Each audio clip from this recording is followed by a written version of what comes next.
I do have a love-hate relationship with Assassin's Creed. Well, love and hate are probably a bit too strong. I did like the second one and Black Flag quite a bit, but I thought Rogue was pretty bad and Unity even worse. The stories for these games are getting just worse and worse. They feel very fragmented and just keep on adding features and an overabundance of collectibles, which just stretch the playtime. But maybe Syndicate would be a halfway decent game. I mean, at least they have some features which I do like quite a bit, like the gang feature and conquering territory. I also like the setting of Victorian England, and sometimes meeting the historical personalities is kind of fun. Sometimes it feels like a less funny, more stupid kind of Bill and Ted game. So, was it one of the better Assassin's Creed games, or is it maybe even worse than that one crappy Lord of the Rings game that I played a while ago? Let's take a look. This time around we play as Evie and Jacob Fry, who are already assassins at the beginning of the game, and after a risky operation they decide to move to London. Here they meet assassin Henry Green, who assumes that they are here on a mission, even though they act on their own and should probably be at least contacted by the assassins in their hometown. But nothing like this happens over the course of the story. The writers try to establish two different personalities here. Evie is more careful and focused on her assassin stuff, while Jacob wants to establish a gang called the Rooks. None of this does matter that much though. The story for the most part is pretty mediocre.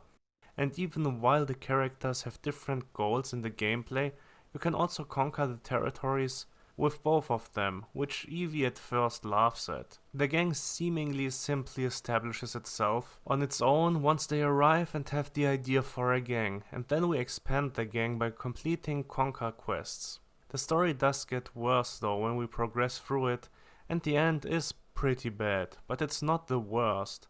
It's still playable and enjoyable, even though you know how it will end. There are no real surprises, and as it turned out, the historical personalities are more annoying than anything else in the end, in this game. As the story feels very fragmented, we also don't really understand why certain things in the siblings' dynamic change, and the gameplay doesn't help. Both characters fail in one sequence of the game with their goals.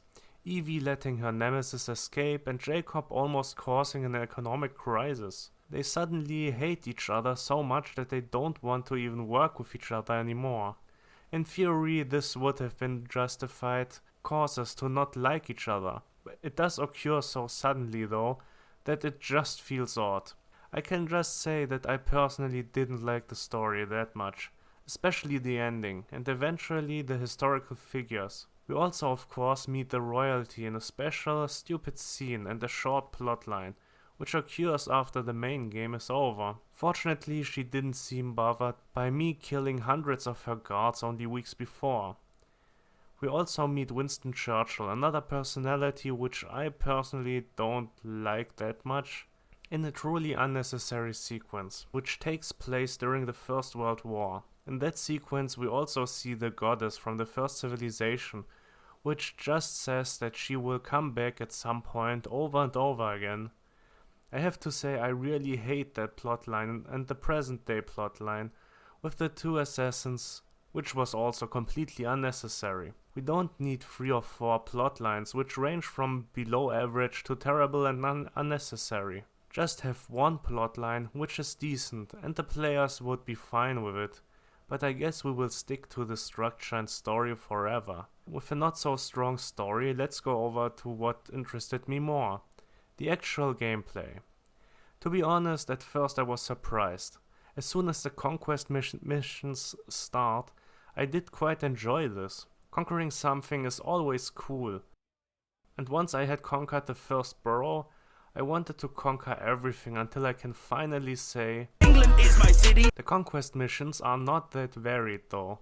There are the child liberation missions in which you free children from producing the next Nike collection or iPhone, something which is odd as the Rooks themselves are having children robbing and begging people.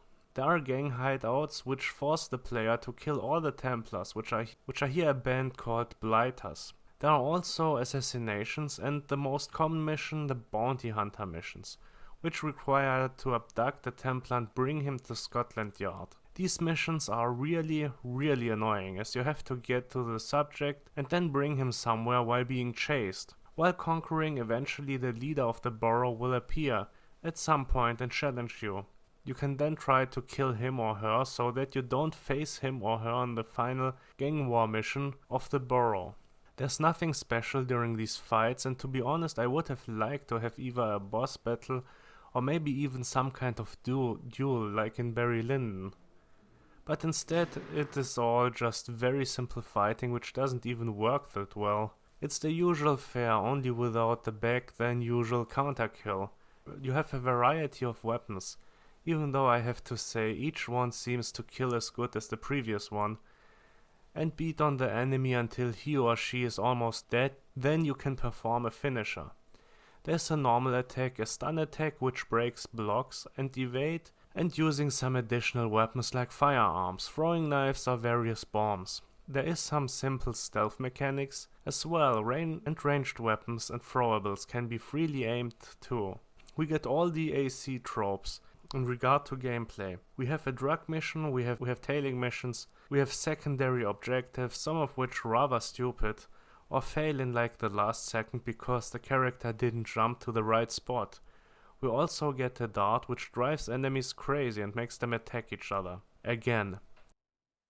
I guess traversing has to offer something new here, as we can use chariots, which feel very arcadey and are almost indestructible. And there's the zipline / grappling hook to get faster on top of the buildings or from roof to roof. I have to say, conquering London was lots of fun though, at least for quite a while. I neglected the main missions for quite a bit to focus on my conquest and only eventually stopped with it to also complete the main missions and side missions. Unfortunately, I didn't like the main missions that much. The objectives are rather boring and only unlocking some gadgets and weapons were the real motivation for me. We have some rivals for Evie and Jacob on the Templar side, but I just didn't care for it. The main villain is just stupid sitting around in his office and being the supposedly clever mastermind who fails at everything and underestimates the enemy until it's too late, only to become unhinged in the last quarter of the game. But there are even more missions to complete. We meet Charles Darwin, Charles Dickens and Karl Marx among others, and while Dickens has some Inferi interesting missions, like meeting Spring-Heeled Jack, it eventually all ends pretty disappointing, like a lot of things in this game. Talking about disappointing, when completing conquest missions and side missions, our standing for the associates gets higher, and eventually when we reach the maximum we can go to them and watch a cutscene. That's it, there's nothing more. We do have various weapons and gadgets, as I have already mentioned. There's a grappling hook, we can get various weapons from firearms to kukris to brass knuckles and cane swords. But there are also various outfits, assassin's gauntlets, belts and capes. We can also upgrade pouches and the strength of medicine, weapons and so on. We also meet some supposedly important people like Ned Winnard, with which we interact like 2 times and who is obviously a woman in men's clothing, which isn't mentioned or explored in any way at all. At least as far as I played, and seeing how slowly the standing was rising with this character, I just didn't care to reach the maximum and see if there is a cutscene which will explain anything about the character. There's also a guy who is making bets on fights and races and some other things to earn money. You can also just wait in your train, which serves as a hideout, and let the money come in. You can also upgrade your character with skills or with gang upgrades. Gang upgrades need a monetary investment and range from unnecessary to nice to have to pretty useful. Similar things can be said about the skills, which are bought with skill points, which you get once you earned 1000 XP. Some of the skills are Evie and Jacob or Jacob exclusive, and some of them are basically magic. As I said, in general I did enjoy the gameplay for the most part for a while. The grappling hook, which also serves as a zipline, was actually useful. The game is pretty easy for the most part, but at least not frustrating. But my biggest issue, besides some of the story elements, was the length of the game. It's simply too long. I guess it's a 20 to 30 hours game, which is absolutely fine for an open world, but it overstays its welcome hardcore. I would say it needed to be 25% shorter and it would have been much better. Trimming down the fat on these Assassin's Creed games would have been great, but instead it's also kind of bloated and overlong mess. It's not as bad as Unity, by far, but it's also not great. I did like a lot of the things which are here, but a better story, more interesting missions, overall, and a shorter game in general would have been so much better. I only unlocked like half of the gear and had no issues in fights. I fought enemies with much higher levels than myself and had no issues, it does feel very repetitive at some point, and there's no real feeling of getting more powerful. I had almost completed all boroughs when I started to get a bit annoyed and tired of the game, so I decided to play the World War I memory, thinking it would switch up the gameplay and offer only one mission or a short number of missions, with a coherent story to complete. Instead, I just had to kill the mostly same enemies once again and conquer another borough, only to stretch the game even more. I also killed a lot of soldiers in that sequence, which I at first was hesitant as I thought it would lead to some repercussions, but it didn't. I killed so many British soldiers, royal guards and police officers, I start to think, are we the baddies? And that even more than in other Assassin's Creed games. As Ezio, I had already killed more people than the plague, and the fries are not much better. I brought crime and death to London, only so I can say, England is my city! Also the enemies all fight the same. The World War I soldiers have rifles, and I also fought the royal guards would shoot me or be stronger, but they just fight with nightsticks like the police. For the historical figures, which offer missions. It feels like filler and there are too many of these filler missions anyways. It went to the point that I thought I don't want to complete another mission for this fucker Charles Darwin. Even though the game overstays its welcome and offers not really an interesting story, I did have mostly fun with this. And it is a huge step up from Unity.